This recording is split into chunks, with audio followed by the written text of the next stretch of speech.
Hey guys, before I introduce myself, I need to get straight to the woman who clicked on this episode with a heavy spirit.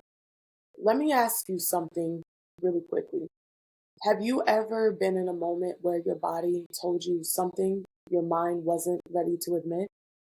A moment where your hand starts shaking, your chest tightens, you can't finish a sentence, or suddenly you feel like you're disappearing? And then you start sitting there thinking, why is it that I'm reacting like this?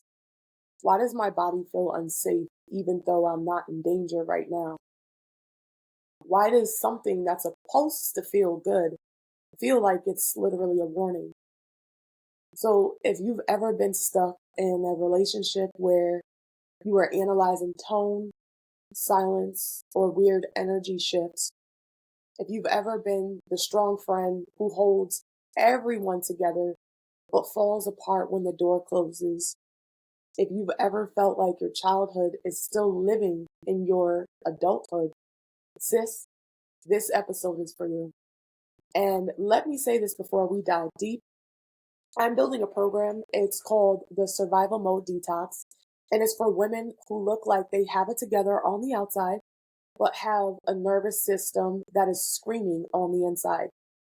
So if you hear something in this episode today that makes you breathe differently, cry unexpectedly, or finally say, damn, that's me, then I'm telling you right now, don't ignore that.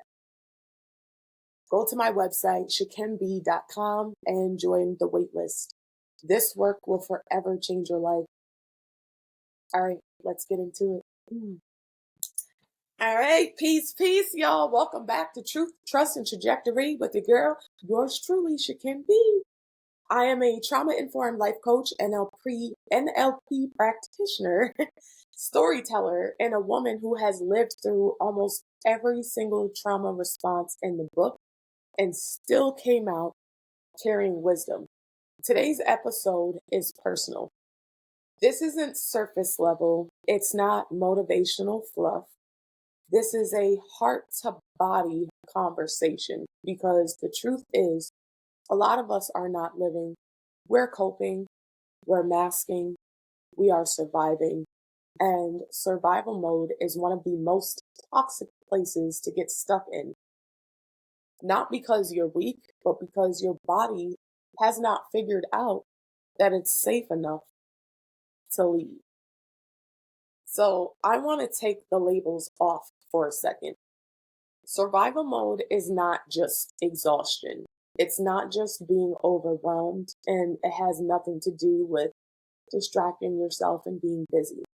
Survival mode is a nervous system stuck in fight or flight long after the danger is gone.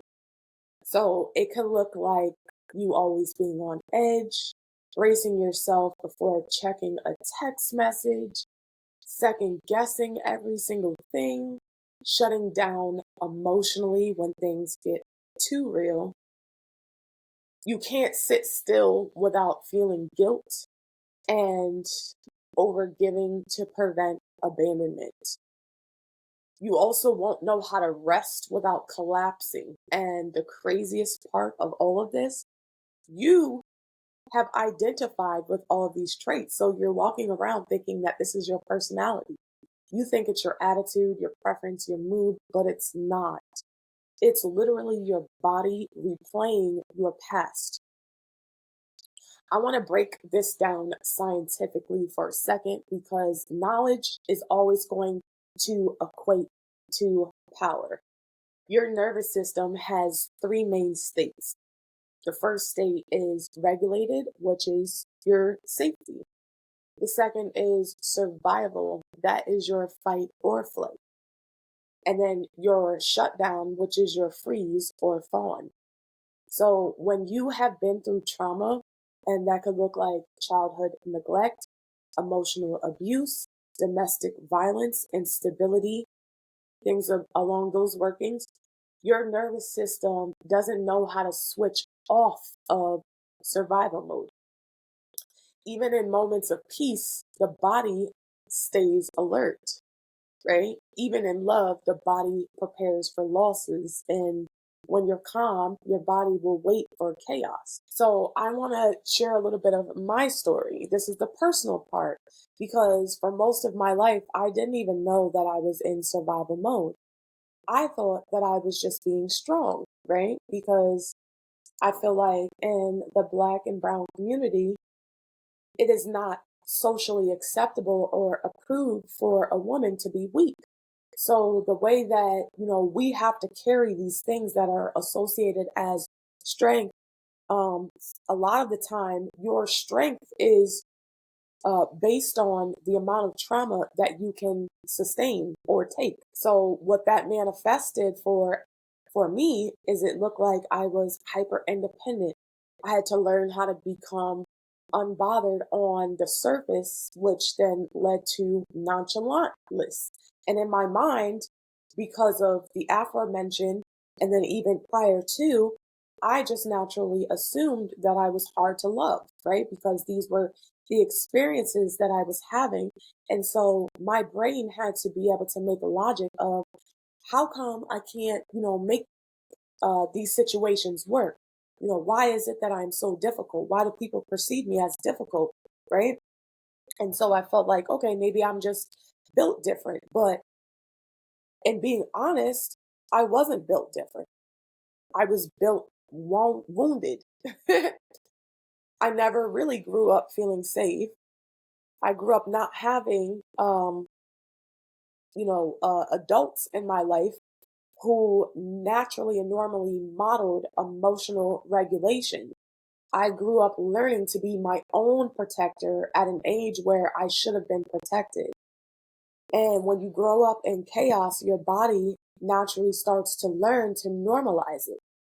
As an adult, that warped my relationships. It warped the perception of what I thought I was supposed to be accepting, right? And so I didn't really have any standards. I had no boundaries.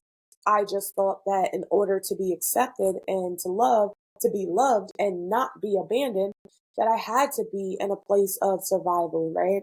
So overly on edge, hyper analyzing every single thing, reading body motions and facial expressions and tones, and then trying to make a logic of that, right? And then also doing things that I felt would make me more valuable, like overgiving and saying yes to things that I actually wanted to say no to. I used to mistake chaos for passion, and I used to confuse inconsistency with chemistry. I tolerated behavior that I should not have ever entertained, right?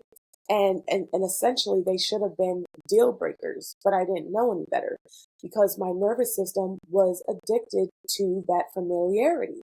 That was safety for me. That was my normal, what I've grown up for decades experiencing. So I want to talk about, one of the relationships that, I had to end for a second. And this is not to rehash the hurt, but I want to talk about how you show up and survival mode shows up in real time.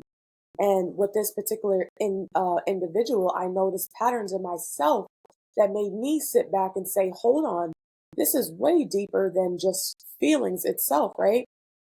This was an individual that would go from warm to cold, engaged to very distant, soft spoken, but also very emotionally unavailable. And my body was reacting louder than my mind. It wasn't just heartbreak, it was literally a trauma response, right? And like just to go a little deeper, there would be times where, before I was actually fully aware of the pattern and the cycle that I was looped in, especially with this individual, but I would notice like small things like the love bombing, right? The coming in, to basically say things that would kind of give me temporary validation, reassurance. And then, the second that something wasn't done, that this individual felt entitled to, then I would notice a complete switch. So he would go from, oh, hey, queen, hey, beautiful, I just love you so much to what up, gang, and I'm like, it just would throw me for a loop every time until until it didn't, right? So I remember like the anxiety that I would experience and feel in this dynamic, and just being overwhelmed with like stress, anxiety, fear, depression, uncertainty, confusion. And these were all telltale signs that my body was remembering every time that love felt unstable, every time affection had a price, right? And every time my feelings were used as a weapon, for every time that I was blamed for someone else's behavior, the inconsistency felt like home to me, right?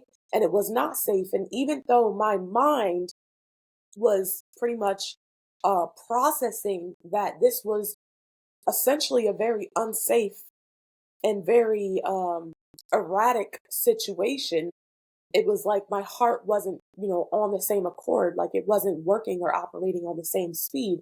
And for me, that was kind of like really frustrating because I was trying to break through these cycles rather fast, but it's like we have to heal on our own accord. We have to heal on our own timing. And sometimes it does take time in order to get everything on the same frequency, right? You have to be able to get your mind to match your actions. So your nervous system will attach to what it knows and not to what it is that it deserves. And that is survival mode. So going a little deeper, survival mode is not an emotional weakness. It is neurological conditioning. That is when the body stays in fight or flight long enough, and then it essentially starts to rewire itself. So, and I've talked about this multiple times on different videos. If you guys are interested, you can check out my trauma mini series. I did this back in spring of the beginning of this year, because I felt like it was really important for people that are brand new to this space to really get a clear understanding of what trauma response is, right? And kind of the biochemical reactions. Not only can you feel, but you'll be able to see, right, in real time when you start observing and paying more attention to your own cycles. So the amygdala, which operates your alarm system, it gets bigger under duress, right? So the more you start to stress, you will dump heavy amounts of cortisol into your system, right? And it increases the size of your amygdala. The prefrontal cortex, that is your rational brain, weakens as a byproduct of this. Your cortisol levels will stay high. Your memory becomes trauma focused. So if you've ever seen someone that can only think about the negative, the bad, right? They don't ever remember anything good. 9 times out of 10, they have an injury, like a trauma injury in the mind, right? And it literally, you will see it manifest on a mental level. Your baseline becomes stress. The reason why is because you begin to learn that you cannot trust the good things. You start to expect betrayal and you settle for crumbs, and you will end up staying in situations way longer than you should, right? Because you essentially feel unsafe in your own body. And here's something very wild. A dysregulated nervous system doesn't just affect your emotions, it affects the way that you sleep. It starts to affect your digestion.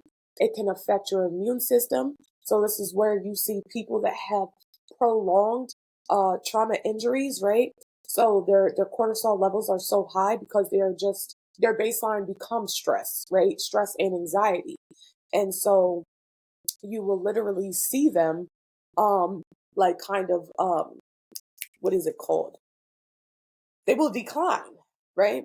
So these are people that might get like autoimmune system or dysfunctions, or not diseases like the capital A, if you know what I mean, right? But it'll be like something like what is that one disease that it affects your nerves? Like it pretty much where the nervous system will start to attack itself, right? because essentially your mind, if not regulated and controlled, right, you can't produce healthy chemicals and healthy levels, right? And so when it starts to go haywire, then your mind will essentially start to attack your body. It's crazy. It will attack your hormones, and it'll also affect your ability to connect, to focus, to trust. And this is why you have to shut down when someone raises their voice. Another reason why you might overthink every single text, why you apologize for overall just existing, and why you sabotage good relationships, why you keep revisiting old pains, and why you don't know who you are outside of the trauma. Now, for me, my identity, and I will say this with conviction, my identity used to be a victim, habitually the habitual victim, right? Because every encounter, every relationship that I tried to, get into, it was just an epic fail. And it left me questioning, my worth, my purpose, if I'm supposed to be with another person or if I'm just supposed to be by myself. It started making me feel like maybe I'm just not lovable, right? Because there has to be something wrong with me, which I was only partially truthful by saying maybe there's something wrong with me, because it wasn't that something was wrong with me. It was just that I did not have a clear direction or a roadmap of how to get there, right? The end goal for a lot of people is to find their divine counterpart and to experience love, right? But my definition of love was very misconstrued. It had everything to do with, you know, uh, traumatic cycles and how much I could endure just to keep this person in my space, right? Instead of being able to set standards and boundaries that align for what it is that I want, right? And so I wasted a lot of time and unnecessary connections because I didn't have enough knowledge, education, and self worth to be like, you know what, I can't do this. This is actually not for me, right? So, my breakthrough moment, and I talk about this a lot. I was actually sitting in my room, and because I spend a lot of time in there, when I'm not like podcasting or working, right? And so I just do a lot of self reflection. And there was a moment where I did not recognize myself at all. And for me, that was my breaking point. I literally started breaking down, and I wasn't crying because I was weak. I was crying because my body had finally reached its limit. And I shared an experience, with a previous breakup, or one of a breakup that I had, and to the point where I could feel, the pressure in the back of my head, like I could feel the surge of chemical just dumping out. And I was just so anxious trying to breathe through it, and I could not figure it out. Um, every woman, I feel like, has that moment where you just reach your breaking point. So it's literally that silent breakdown. It's not one that you make public and you start, announcing to everybody. It's not like those long paragraphs of how someone had you messed up, right? It's usually, it happens in the confines of your own home, your car, you know what I mean, in the bathroom at work, where you just quietly collapse, right? That is the moment where you succumb to, this is not right, right? And it's hard, that realization that you've been carrying pain that was never yours to hold in the first place. Mine, it looked like staring into the mirror with tears running down my face, basically telling myself, I don't want to live like this anymore. I started asking myself, can I see myself doing this for the next 3 to 5 years? And I had to admit something very hard in that moment. My traumas were living in my body like ghosts. And every time that I tried to heal mentally, my body kept dragging me back, right? The moment led me to the work, that moment in itself led me to the work that I do right now. This is not surface level healing. It wasn't the affirmations or the Pinterest quotes. It was not just cute journaling. I literally needed nervous system repair. And that's what I started doing. And when I had got my life coaching credentials, I did that because I needed to start somewhere. I needed a baseline to start working on myself. I needed to find a way to get my emotions regulated, and I need to start building an identity for myself so that I can actually start moving around and building. And I also needed the survival mode detox. What is that? All right. So the survival mode detox it's more than a program. Okay. It's literally a homecoming. It's the work that I had to do to save myself, bundled in a 6 week course for you guys. Right. It's the structure that I created to keep other women from drowning in the same exact mannerism that I did. Inside the program, what I focus on is nervous system repair, trauma informed emotional regulation, inner child healing, identity reconstruction, right? So, who is it that you are outside of the things that you continue to keep yourself tied to, right? Safety practices, boundary setting, real ones, not the Instagram quote, the real ones, right? The ones that are going to force you to actually have to restructure the way that you have been interacting in general, right? A relationship pattern detox, generational healing, learning to rest without guilt and saying no, rebuilding consistency, rewiring your baseline. All of this, it isn't mindset work. This is full body work. This is emotional rewiring and it's psychological liberation, right? So if you guys haven't already, I want you guys to make sure that you go over to the website, join the email list, because everyone that joins the email list, I will send you a 10% off discount code when the course finally does launch. So that way you will get a very generous discount. Okay. And before we close today, I want you to talk to yourself for a moment. Ask yourself, where is it that I'm still surviving? What part of me is exhausted? And what is it that I'm pretending doesn't hurt me? Why do I hold on to people who hurt me? Why does peace make me feel nervous? And why does chaos feel familiar? The most important question that I need you guys to ask yourself is, what would my life look like if I actually started to feel safe? Let that sit, and then I want you to actually feel that. If this episode made you breathe differently, if it made you reflect, if it invoked some sort of emotion, if you felt uncomfortable in a way that felt like truth, sis, your body is asking for healing. Not the kind where you pretend that everything is fine, but the kind where you actually learn to live again. So, my survival mode detox is for women who are ready to stop repeating traumatic cycles and finally come home to themselves. So, if you're ready for softness, if you're ready for peace, if you're ready for consistency and safety, make sure you guys go to my website, shakimb.com.